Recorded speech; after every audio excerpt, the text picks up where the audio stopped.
King Charles has never appeared this angry, at least not publicly.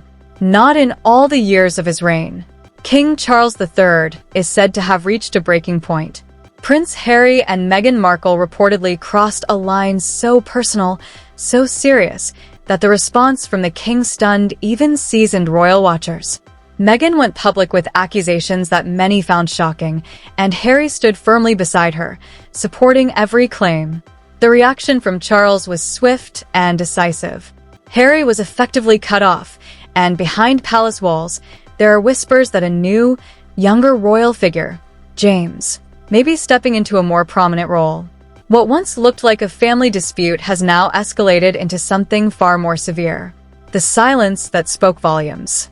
In early 2026, King Charles traveled to Washington, D.C., and made a move that caught global attention. He refused to meet his own son. Harry was reportedly just 40 minutes away, an easy drive, but the king not only declined a meeting, he structured his entire official schedule to ensure there would be no encounter. Palace insiders confirmed the itinerary had been finalized well in advance.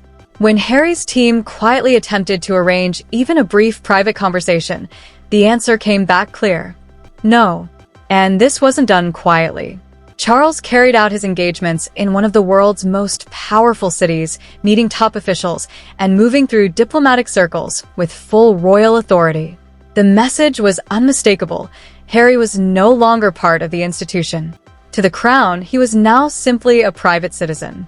The global media immediately picked up on the weight of that moment. But to understand why Charles took such a firm and public stance, you have to rewind to a single night in November 2025. A moment that changed everything. Remembrance Sunday in the UK is one of the most sacred days of the year. At the Cenotaph in London, the nation falls silent to honor fallen soldiers. The king leads the ceremony, laying wreaths as names of the dead are remembered. In previous years, Harry and Meghan had marked the occasion respectfully in the United States, visiting military families and paying tribute. But in 2025, something shifted. Instead of attending a memorial, Harry and Meghan were seen at a high-profile celebrity party, the 75th birthday celebration of Kris Jenner, hosted at Jeff Bezos' Beverly Hills estate. The guest list included stars like Adele, Beyoncé, Mariah Carey, Oprah Winfrey, Kim Kardashian, Snoop Dogg, and Mark Zuckerberg. Harry arrived in formal attire, wearing a red remembrance poppy, the symbol of honoring fallen soldiers. That detail made the backlash even stronger. Critics pointed out the contradiction: a decorated combat veteran, who had served in Afghanistan, attending a glamorous party while wearing a symbol meant for solemn remembrance. Photos from the event spread quickly, and criticism followed. Reports suggested Harry and Meghan later asked for those images to be removed from social media. The explanation given was respect for the occasion, but many observers weren't convinced. Commentators argued that true respect would have meant declining the invitation altogether. Inside royal circles, the damage was significant. There had reportedly been quiet efforts to rebuild bridges between Charles and Harry, discussions about private visits, time away from the spotlight, even possible reconciliation. But after that night, those efforts collapsed. For many within the palace, it was proof that royal traditions no longer held meaning for Harry. From silence to accusation. While Charles maintained distance, Meghan began speaking out again. She offered a controversial explanation for her stalled projects, claiming she had been holding back her work out of respect for the king, suggesting she didn't want to upset him or damage the royal family's reputation. Critics quickly pointed out the contradiction. Past projects, including their Netflix series and Harry's memoir, had revealed deeply private family matters, from personal conversations to internal conflicts. At the time, there appeared to be no concern about royal boundaries or privacy. Now, invoking respect for the monarchy raised questions. The accusations that still echo. The tension between the Sussexes and the royal family goes back years. In their 2021 interview with Oprah Winfrey, Meghan made serious claims, including that there had been conversations within the royal family about how dark their son Archie's skin might be before he was born. Harry confirmed those discussions took place, though he did not name who was involved. The claims had global impact and have never been withdrawn. In that same interview, Meghan spoke openly about her mental health struggles during her time in the royal family. She said she had reached out for help but felt unsupported, describing a deeply difficult period in her life. Where things stand now, what began as a royal rift has evolved into something far more complex, part family conflict, part public battle, and part media storm. The distance between King Charles and Prince Harry now appears wider than ever, marked not just by disagreement, but by silence, symbolism, and deeply personal grievances. And if recent events are any indication, this story isn't over yet. Thinking of harming yourself? Were you having suicidal thoughts? Yes, this was very, very clear. And then came the moment that changed everything.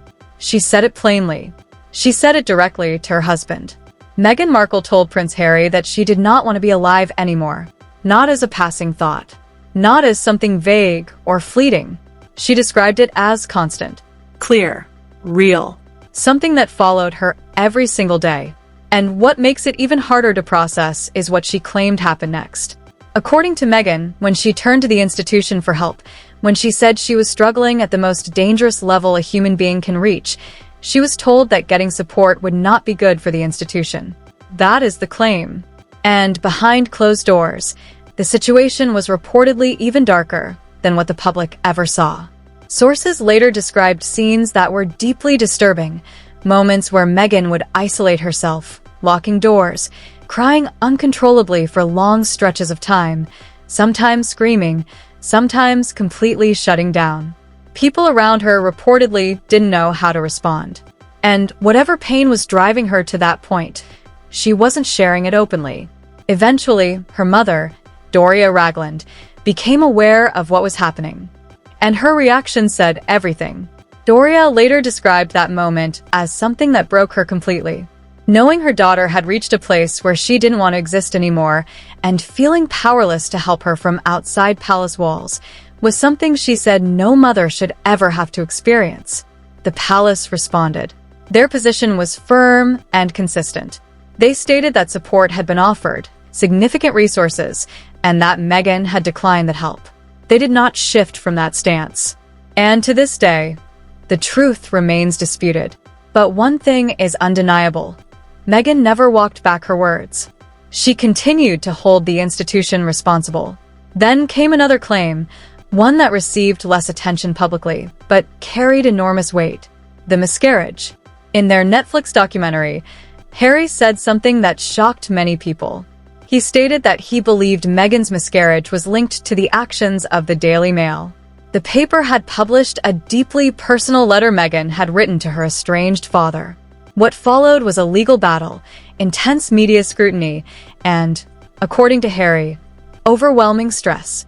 He admitted they could never prove it definitively, but he made his belief clear. That pressure, that exposure, contributed to the loss of their child. And then came a detail that made the situation even more complicated. That same letter, the one that became public, had reportedly been written with guidance from senior members of the royal family, including Queen Elizabeth II and King Charles III, which meant the institution Harry blamed for the consequences was also, in part, connected to the decision that led to the situation itself. By 2026, tensions had escalated even further. Reports surfaced, particularly from outlets like the Sunday Times, that Harry's team was pushing for enhanced security arrangements so his children could visit the king. But palace sources described the approach in harsh terms. They called it emotional pressure, even emotional blackmail. The claim was that access to the king's grandchildren was being used as leverage. The palace reaction? Deep frustration. And all of these claims, all of these moments, were amplified globally through one key figure: Oprah Winfrey. Her 2021 interview with the couple drew around 17 million viewers in the United States alone. It became one of the most watched and most talked about celebrity interviews in years. But over time, that same interview became controversial within media circles. One specific moment stood out. During the interview, Meghan claimed she and Harry had held a private wedding ceremony in their garden 3 days before the official royal wedding. However, Justin Welby later clarified publicly that the only legal ceremony was the one held on May 19, 2018. There was no private legal wedding beforehand. That contradiction mattered. Because for Oprah, whose credibility is built on truth and accuracy, being associated with a claim that could be disproven created distance. And that distance became permanent. Industry insiders began describing it as an unspoken separation. No public fallout. No dramatic statements. Just silence. The most powerful woman in American media stepped away. And that silence carried its own meaning. At the same time, things in Hollywood were beginning to collapse. There is one name in that world that carries enormous weight: Ari Emanuel. As the head of William Morris Endeavor, he represents some of the biggest names in entertainment: Dwayne Johnson, Mark Wahlberg, Serena Williams, and even Oprah herself. He has built a career managing the most demanding personalities in the industry. But his relationship with Meghan didn't last. She signed with WME in 2023. It was seen as a major move, placing her at the center of Hollywood power. But within less than 2 years, the partnership reportedly broke down. By early 2024, reports suggested Emanuel had distanced himself. Then came accounts of tense meetings, unmet expectations, and growing frustration on both sides. The breaking point reportedly came in late 2025. A demand for urgent, around-the-clock crisis management. On Thanksgiving, staff were reportedly asked to cancel the holiday entirely. And that was it. Insiders said the reaction inside the agency was immediate. Enough. The relationship ended. And with that, Meghan lost one of the most powerful systems in Hollywood. Without that protection, everything else began to unravel publicly. The Netflix deal struggled. Projects stalled or underperformed. The Spotify deal, reportedly worth $20 million, had already ended, with executive Bill Simmons openly criticizing the output. Even luxury brands like Dior, Gucci, and Balenciaga reportedly passed on partnerships. The brand that once attracted global attention was now seen as risky. Meanwhile, Harry's speaking fees dropped dramatically, from hundreds of thousands per appearance to a fraction of that. And the financial reality became harder to ignore. At the same time, critics began pointing to a major contradiction. Harry had spent years speaking out against media exposure of children, drawing from his own experiences with Princess Diana and the press. Yet by 2026, content featuring their children was appearing online, raising questions and sparking debate. And while all of this was happening in California, something very different was happening in the UK. Quietly, efficiently, without drama, the monarchy moved on. Roles once held by Harry were reassigned. Patronages redistributed. His presence in official functions disappeared without announcement. And then, a new figure began to emerge. James Mountbatten Windsor. Young, quiet, uncontroversial. The son of Prince Edward and Sophie, and the youngest grandchild of Queen Elizabeth II. He didn't demand attention. He didn't challenge the system. He simply showed up and did the work. And that, more than anything else, changed the equation. Because in the end, the monarchy didn't respond with noise. It responded with replacement. No public punishment. No drawn-out conflict. Just a quiet shift forward. And that may have been the most final message of all.